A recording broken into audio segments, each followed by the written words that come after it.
ये जो गठबंधन है ये स्वार्थ का गठबंधन है। लालू जी अपने बेटे को मुख्यमंत्री बनाना चाहते हैं और नीतीश जी हर बार की तरह प्रधानमंत्री बनना चाहते हैं। नीतीश बाबू आपकी दाल नहीं गलेगी, प्रधानमंत्री का पद वहां खाली नहीं है, वहां फिर से एक बार नरेंद्र मोदी जी बैठने वाले। नमस्कार, मेरा नाम है शुभम और आप देखना शुरू कर चुके हैं कोसी मिरर बिहार का डिजिटल प्लेटफॉर्म।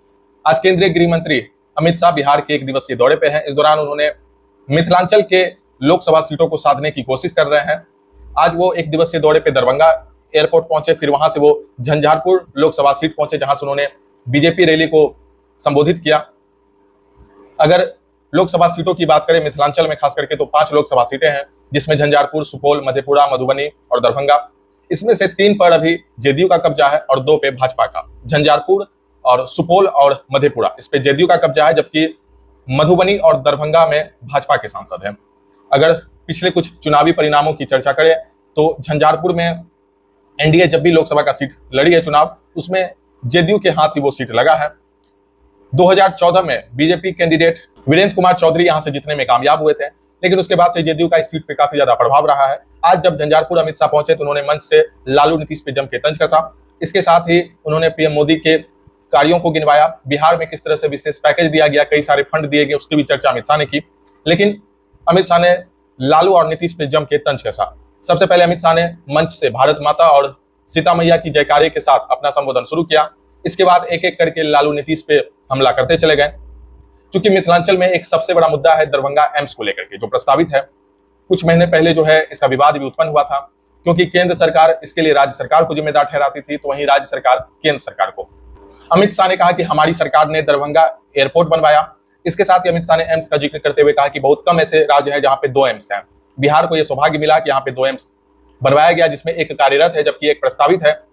वो भी नीतीश कुमार के कारण प्रस्तावित है। नीतीश कुमार ने जमीन नहीं दिया, जमीन वापस ले ली गई, जिस कारण से वो दरभंगा एम्स अभी तक नहीं बन पाया, प्रस्तावित है। 1200 करोड़ की लागत से बनने वाला एम्स प्रस्तावित रह गया है, रुक गया है, क्योंकि नीतीश बाबू नहीं चाहते कि यहाँ पे एम्स बने। तो आज एम्स को लेकर के भी अमित शाह ने नीतीश कुमार के ऊपर ही ठीकरा फोड़ दिया कि नीतीश कुमार ने जमीन नहीं दी, इस कारण से एम्स नहीं बन पाया। अमित शाह ने कहा कि जो जमीन वो लोग दे रहे हैं वहां गड्ढा है, तो क्या गड्ढा में एम्स बना दे। तो आज अमित शाह ने जम करके लालू और नीतीश पे तंज कसा। खास करके लालू प्रसाद यादव को अमित शाह ने एक्टिव बताया, तो वहीं नीतीश कुमार को इनएक्टिव। अमित शाह ने कहा कि बिहार में अपराध, लूट, हत्या ये सब बढ़ गया है। इससे स्पष्ट है कि लालू प्रसाद यादव तो एक्टिव हो गए हैं, लेकिन नीतीश कुमार इनएक्टिव हो गए हैं। उन्होंने पीएम कैंडिडेट को लेकर भी नीतीश कुमार पे तंज कसा। उन्होंने कहा कि लालू प्रसाद यादव अरबों खरबों के भ्रष्टाचार में संलिप्त है, इसके बावजूद नीतीश कुमार उनके साथ जाके बैठ गए हैं। अब यूपीए नाम से ये लोग फिर से तो वापस आ नहीं सकते हैं, क्योंकि इस सरकार में भ्रष्टाचार के कई सारे आरोप हैं, जनता जानती है, इसलिए उन्होंने एक नया नाम इंडिया रख लिया है।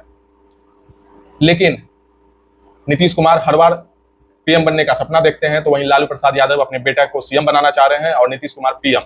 लेकिन अभी कोई पीएम कैंडिडेट की सीट खाली नहीं है। जनता एक बार फिर से नरेंद्र मोदी को चुनने जा रही है। इस तरह से आज अमित शाह ने लालू प्रसाद यादव और नीतीश कुमार पे जम के तंज कसा। आज अमित शाह का झंझारपुर के बाद सीमांचल के क्षेत्र में भी दौरा था, वहां पे उद्घाटन उनको एक भवन का करना था, तो सीमांचल के अररिया के जोगबनी क्षेत्र में भी वो पहुंचे थे। उससे पहले झंझारपुर में अमित शाह ने और भी कई चीजों को लेकर के लालू और नीतीश पे तंज कसा। राम मंदिर का भी जिक्र किया गया कि कांग्रेसियों ने अपने सरकार में राम मंदिर तो नहीं बनाया, जब आज भाजपा बनवा रही है तो इनके पेट में दर्द हो रहा है। इसके साथ ही अमित शाह ने चंद्रयान की सफलता और G20 समिट का भी जिक्र किया। उसके बाद अमित शाह ने कहा कि बिहार सरकार ने कुछ दिनों पहले एक फतवा जारी किया था, जिसमें रक्षाबंधन की छुट्टियों को रद्द कर दिया गया था। लेकिन आप लोगों को धन्यवाद देता हूं कि आप लोगों ने बिहार सरकार को यह फतवा वापस लेने पे मजबूर कर दिया। उन्होंने कहा कि अब जनता जवाब देगी कि आखिर हिंदुओं के पर्व त्योहार में किस तरह से बिहार सरकार फतवा जारी करती है। इसके बाद अमित शाह ने लालू और नीतीश की जोड़ी को पानी और तेल बताया। अमित शाह ने कहा कि जेडीयू और आरजेडी का मिलन पानी और तेल की तरह है, जो कभी एक नहीं हो सकता है। इसके बाद अमित शाह सीमांचल के अररिया जिले के जोगबनी पहुंचे, जहां उन्होंने बीजीएफ भवन का उद्घाटन किया।